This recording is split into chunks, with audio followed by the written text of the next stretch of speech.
alunos? Tudo bem com vocês? Difícil essa quarentena, hein? Bom, bem-vindo à nossa nova sala de aula.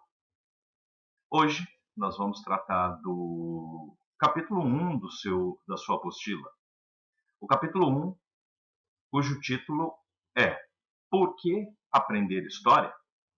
Então, pegue o seu livro, abra no capítulo 1 e vamos para a aula. Vem comigo. Antes de começarmos, deixa eu contar duas breves historinhas para vocês. Aníbal, um general cartaginês, atravessou os congelados e até então intransponíveis Alpes, com cerca de 40 mil soldados e 40 elefantes. No período medieval, as catedrais tinham os vitrais coloridos, pois se acreditavam que assim os maus espíritos permaneceriam longe. Mahatma Gandhi, homem magro e de baixa estatura, mobilizou milhares de pessoas que, por métodos não violentos, libertaram a Índia do domínio britânico. Informações históricas como essas despertam interesse no público, em geral, sendo excelentes fontes de inspiração para roteiros de séries, filmes e games. Desse modo, a distração e o divertimento têm sido algumas das funções exercidas pelo conhecimento histórico na vida das pessoas. Mas, afinal, que outra função do conhecimento histórico é suficiente para justificar o ato de relembrarmos de fato que passaram e de pessoas que já morreram? Por que estudar história? Para buscar orientações diante das carências da vida prática e do tempo presente. Conhecer o passado para entender o presente e projetar o futuro. Não repetir os erros de nossos ancestrais e compreender a atuação da humanidade no tempo.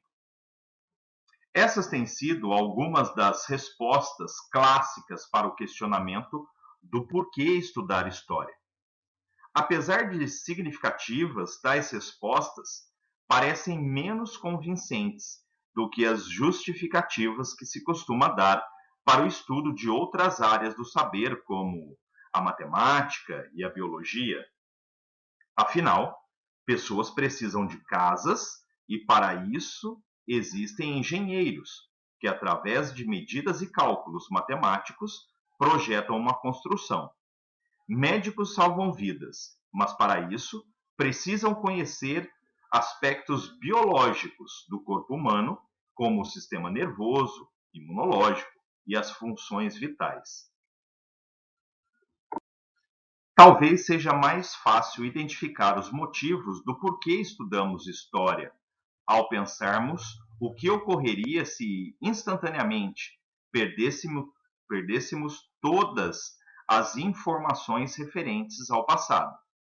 É difícil especular sobre o impacto total que uma amnésia coletiva traria, mas esse esquecimento certamente afetaria desde tarefas simples como fazer café até ações mais complexas, como o desenvolvimento de tecnologias que permitem a fabricação de veículos não poluentes. O simples ato de fazer café só é possível devido a uma série de legados históricos que começam na primitiva descoberta do fogo. O aperfeiçoamento tecnológico para a invenção de veículos não poluentes só é possível a partir de variações e aperfeiçoamentos de descobertas do século XVIII, como o motor a vapor. Pensando dessa forma, levantamos razões óbvias que tornam o conhecimento histórico tão importante quanto os estudos matemáticos e biológicos. Esse raciocínio também permite acrescentar que o estudo de história está ligado à nossa necessidade de orientação diante das carências da vida prática e do tempo presente. Contudo, tal afirmação não esgota as respostas à pergunta referente ao porquê estudar história. Afinal, a preservação de muitos legados do passado, que podem ser úteis para as pequenas e grandes carências do presente, ocorre quase que automaticamente por meio de transmissões geracionais e não depende necessariamente de uma matéria escolar que estuda a história. Desse modo, é importante acrescentar que o estudo da história também está relacionado ao desenvolvimento de uma habilidade cognitiva denominada raciocínio histórico. Recorrendo mais uma vez à comparação entre a história e outras áreas, podemos pontuar que se a matemática desenvolve um raciocínio essencial, denominado raciocínio matemático, composto pela lógica, estatística, probabilidade, etc., o estudo de história desenvolve um raciocínio também essencial, denominado raciocínio histórico, composto pelo senso de empatia, multiperspectividade, evidência e etc. O raciocínio matemático é acionado na verificação do troco recebido no mercado, bem como na construção de um hotel luxuoso de 321 metros de altura na areia do deserto em Dubai. O raciocínio histórico revela as origens e motivos de fatos cotidianos, como o porquê da jornada padrão de trabalho ser 8 horas, e ajuda a compreender fatos mais profundos, como o predomínio de determinada religião em uma sociedade. Podemos perceber, portanto, que as respostas para a indagação por que estudar história possuem níveis de complexidade, avançando um degrau a mais nesses níveis, pontuamos que o estudo de história também está relacionado ao desenvolvimento da consciência histórica. No presente texto, pontuamos 4 das possíveis respostas à pergunta: para que estudar história? 1. Para se divertir e entreter com as curiosidades do passado. 2. Para buscar orientação diante das carências da vida prática e do tempo presente. 3. Para desenvolver o raciocínio histórico. E 4. Para o desenvolvimento da consciência histórica. Como explicitado, cada uma dessas respostas possui graus de profundidade diferente. O aspecto lúdico do conhecimento histórico é o convite inicial para uma interessante viagem. Conforme avançamos nessa viagem, somos tomados pelo encanto e entusiasmo.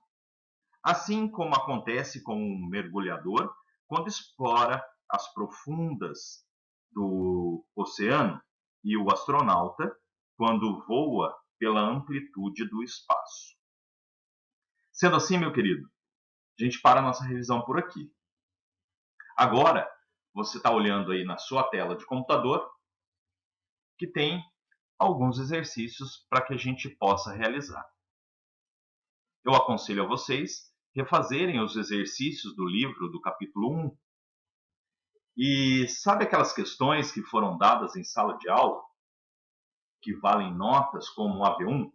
Então, verifique se todas essas questões que foram dadas em salas, se elas estão respondidas. Se não estiver, agora é a hora de responder todas, ok? Tem tempo, vamos lá. Tá tranquilão aí. Vamos estudar. Vamos verificar tudo para que não deixemos nada para trás. Abraço, galera. Até a próxima. Fiquem com Deus. Tchau, tchau.